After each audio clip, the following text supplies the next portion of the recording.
지하 50m. 상상만 해도 좀 아찔한데요. 만약 이렇게 깊은 땅 속에서 불이 난다면 과연 무엇이 우리의 생존을 결정할까요? 오늘 이 시간에는 바로 이 극한의 환경, 대심도 공간에서의 화재 대응과 그 뒤에 숨어있는 아주 치밀한 생존 공학에 대해 깊이 파고 들어보겠습니다. 이 한 문장이 뭐랄까 모든 걸 말해주고 있어요. 우리가 싸워야 할 진짜 적은요, 활활 타오르는 불꽃 그 자체가 아니라는 거죠. 바로 눈에 보이지 않는 것들, 그러니까 빠르게 퍼지는 연기와 점점 희박해지는 공기, 그리고 무엇보다 속절없이 흘러가는 바로 그 시간입니다. 네, 맞습니다. 오늘 이야기의 핵심, 바로 이거예요. 이건 불과의 전쟁이 아니라 정말 말 그대로 시간과의 치열한 경주라는 겁니다. 자, 그럼 이제 본격적으로 한번 들어가 볼까요? 이 시간과의 싸움, 이걸 제대로 이해하려면 먼저 대심도 화재라는 게 대체 뭔지부터 알아야겠죠? 대심도 화재? 이게 그냥 깊은 데서 불이 났다는 뜻이 아니에요. 생각해보세요. 공기는 부족하죠. 연기는 순식간에 꽉 차버리죠.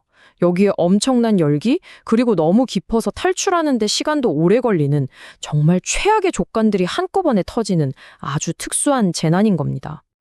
아니, 근데 왜 이렇게까지 치명적인 걸까요? 엔지니어들이 반드시 넘어야만 했던 4가지 핵심 위험 요소, 이걸 하나씩 뜯어보면 그 이유가 보입니다. 첫 번째, 바로 열입니다. 온도가 800도까지 올라가는 것도 물론 문제지만 진짜 무서운 건 이 열이 빠져나갈 데가 없다는 거예요. 좁은 지하 공간에 복사열이 꽉 갇히면서 터널 전체가 그야말로 거대한 오븐으로 변해버리는 거죠. 두 번째는 연기입니다. 땅 위랑은 완전히 달라요. 지하의 연기는 밖으로 빠져나가는 게 아니라 터널 안을 계속 뱅글뱅글 돕니다. 그럼 어떻게 될까요? 순식간에 한 치 앞도 안 보이게 되고 유독가스 때문에 숨 쉬는 것 자체가 불가능해지는 거죠. 세 번째 위험, 이건 정말 우리 생명과 직결되는 건데요. 바로 산소가 사라지는 겁니다. 불이 활활 타면서 한정된 공간의 산소를 그냥 진공청소기처럼 빨아들여 버려요. 결국 사람이 생존하는 데 필요한 최소한의 산소 농도마저 무너져 버리는 상황이 오는 거죠. 그리고 마지막 4번째. 어떻게 보면 이게 가장 결정적인 위험인데요. 바로 시간 지연입니다. 지하 50m에서 지상까지. 그 탈출하는 데 걸리는 시간 자체가 하나의 거대한 위협인 거예요. 이렇게 지체되는 동안 앞에서 말했던 열, 연기, 산소 부족, 이 모든 위험이 그냥 기하급수적으로 커지는 겁니다. 자, 이제 이 모든 위험을 키우는 가장 근본적인 문제, 바로 시간에 한번 집중해 보겠습니다.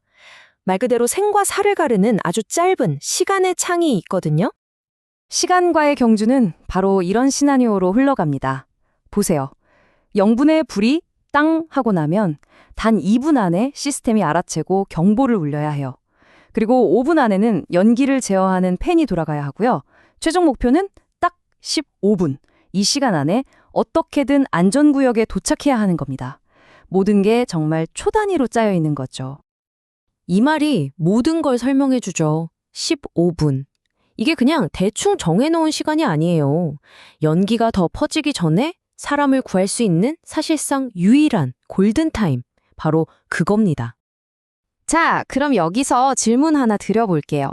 만약에 이 타임라인에서 딱 몇 분만 늦어진다? 그러면 결과가 얼마나 달라질까요? 그 답이 정말 충격적입니다. 단 5분이에요. 딱 5분이 늦어지면 피해 규모는 3배로 커집니다. 5분이라는 그 짧은 시간이 생존 가능성을 그냥 수직으로 떨어뜨리는 거예요. 이래서 이걸 시간과의 전쟁이라고 부르는 겁니다. 자, 그럼 이렇게 무자비한 시간과의 싸움에서 이기기 위해 엔지니어들은 과연 어떤 청사진을 그렸을까요? 이제 문제에서 해결책으로 한번 넘어가 보죠. 그 중심에는 램스라는 철학이 있습니다. 영어가 나와서 좀 복잡해 보이지만 들어보면 원칙은 아주 간단해요. 첫째, 신뢰성. 시스템은 무조건 어떤 상황에서도 작동해야 한다는 거. 둘째, 가용성. 정전이 되든 뭐가 되든 전원의양 통신은 살아있어야 한다는 거. 셋째, 유지보수성. 평소에 관리가 쉬워야 위기 때 재성능을 내겠죠? 그리고 마지막, 가장 중요한 안전성. 이 모든 건 결국 사람을 지키기 위한 거다 라는 대원칙입니다. 그리고 이 램스 철학을 현실로 만들어주는 기술들이 바로 이런 것들입니다. AI가 똑똑하게 연기 방향을 피해서 조종해주고 갑자기 깐깐해져도 UPS가 비상등을 켜주죠. 막다른 길에 몰렸을 때를 대비한 안전구역도 있고요. 심지어 디지털 트윈이라는 가상 공간에서 실제 같은 훈련을 계속 반복하면서 시스템을 계속 업그레이드하는 겁니다. 이런 대단한 기술들이 그냥 어느 날 갑자기 하늘에서 뚝 떨어진 게 아니에요. 과거에 아주 비극적인 사고들로부터 얻은 정말 뼈아픈 교훈의 결과물입니다. 2003년에 있었던 대구 지하철 화재, 다들 기억하실 겁니다. 그때 재현 시스템은 고장났고 비상전원은 끊겼죠. 대피 유도는 혼란 그 자체였고요. 바로 그때 그 뼈아픈 실패 하나하나가 오늘날 AI 기반 재현 시스템, 30분 이상 버티는 UPS, 통합 관제센터 같은 구체적인 해결책으로 이어진 겁니다. 말 그대로 과거의 비극이 오늘날의 안전 기준을 만든 거죠. 그리고 우리는 여기서 멈추지 않아요. 최근 GTX A 노선에서 실시된 훈련처럼 이제는 디지털 트윈 같은 최첨단 기술을 동원해서 바로 그 운명의 15분 안에 모든 시스템이 정말 완벽하게 돌아가는지 끊임없이 시험하고 또 검증하고 있습니다. 자, 그럼 오늘 이야기의 핵심 딱 3가지로 정리해볼까요? 첫째, 대심도 화재는 불이 아니라 시간과 공기와의 싸움이다.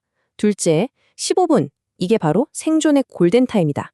그리고 마지막, 현대공학 기술은 바로 이 시간과의 경주에서 이기기 위해 존재한다. 이렇게 기억하시면 되겠습니다. 이렇게 우리를 보호하는 정교한 시스템들은요, 평소엔 눈에 보이지 않다가 가장 위급한 순간에야 비로소 그 존재감을 드러내죠. 어쩌면 지금 이 순간에도 우리 주변에서 이렇게 보이지 않게 우리의 안전을 지켜주고 있는 또 다른 놀라운 공학 기술들이 있지 않을까요?